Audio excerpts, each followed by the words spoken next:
ইমতিয়াজ, দাম বৃদ্ধির শঙ্কা এমনকি গুজব যে সংকট হতে পারে সেখান থেকে আসলে দীর্ঘ লাইন আমরা দেখতে পাচ্ছি। সবশেষ পরিস্থিতি জানাবেন।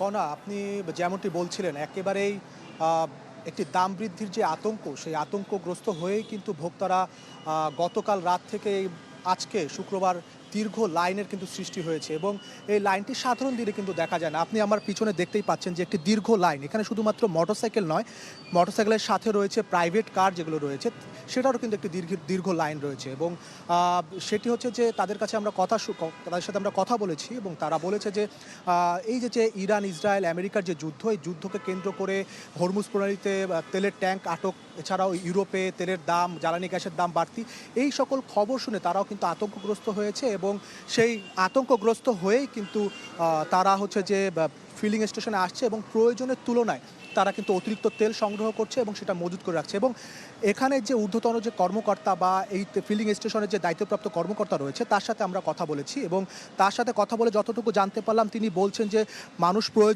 প্রয়োজনের তুলনায় অতিরিক্ত তেল সংগ্রহ করছেন এবং এই তেল সংগ্রহের কারণে এখানে যে একটি সংকট তৈরি হচ্ছে এবং তারা বলছেন যে এই ফিলিং স্টেশনে, আসাদকের যে ফিলিং স্টেশন রয়েছে সেখানে মোটরসাইকেলে 500 টাকার বেশি তেল দেওয়া হচ্ছে না এবং প্রাইভেট কার যেগুলো রয়েছে সেখানে 2000 টাকার বেশি তেল কিন্তু এখানে দেওয়া হচ্ছে না, যাতে অতিরিক্ত করে তারা তেল বা গ্যাস মজুত করতে না পারে। তো সর্বশেষ আসাদগেট অপটিক্যাল ব্রাইটেনার, কালার গার্ড এবং ডার্ট লক সমৃদ্ধ অ্যাডভান্স ফর্মুলায় এলো নতুন রে ডিটারজেন্ট পাউডার থেকে এটি ছিল আমার কাছে কণা।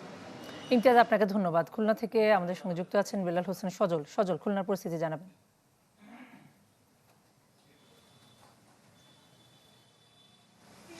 কণা, খুলনার পেট্রোল পাম্পগুলোর তেলের সংকট না থাকলেও আমরা দেখছি গ্রাহকরা এক ধরনের সংকট তৈরি করার চেষ্টা করছেন। এই জন্য বলবো, আমরা সকাল থেকে এই পাম্পটাইতে রয়েছি, আমরা দেখেছি অনেকের যে গাড়িতে প্রায় মোটরসাইকেলে 5 থেকে 6 লিটার তেল রয়েছে, তারপরেও তিনি ট্যাঙ্কিটি ফুল করাতে এখানে এসেছেন এবং আমরা অনেকের সাথে কথা বলেছি, তারা যেটি বলছেন যে ফেসবুক বা অন্যান্য সামাজিক যোগাযোগ মাধ্যমে তারা দেখছে যে একটা সংকট তৈরি হতে পারে, যার কারণেই কিন্তু তারা এখানে এসেছেন এবং উপচে পড়া ভিড়। গতকাল রাত থেকেই দেখা যাচ্ছে, আমরা খুলনার প্রায় 8 থেকে 10টি পেট্রোল পাম্প ঘুরেছি এবং সবগুলো পাম্পে ভিড় বলা যাবে না, হাতে গোনা 4 থেকে 5টি পাম্পে এই ধরনের ভিড় দেখা যাচ্ছে। এবং আমরা এখানে ডিপুর মালিক, বিভাগীয় যে ট্যাংলরি শ্রমিক ইউনিয়নের সভাপতি এনাম মুন্সি, তার সঙ্গে কথা বলেছি। তারা যেটি বলছেন, ডিপুতে কোনো ধরনের তেলের সংকট সেটি কিন্তু নেই, তবে দুঃখজনক বিষয় হচ্ছে আজ শুক্রবার এবং আগামীকাল শনিবার, এই 2 দিন সরকারি ছুটি থাকার কারণে কিন্তু ডিপো থেকে তেল উত্তোলন করা সম্ভব না।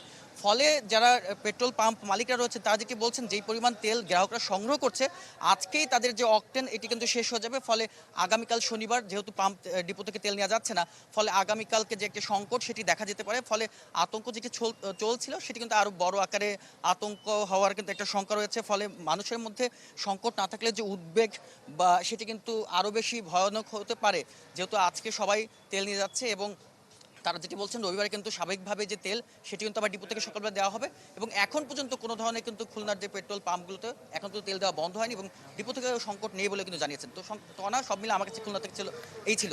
সজল, আপনাকে ধন্যবাদ।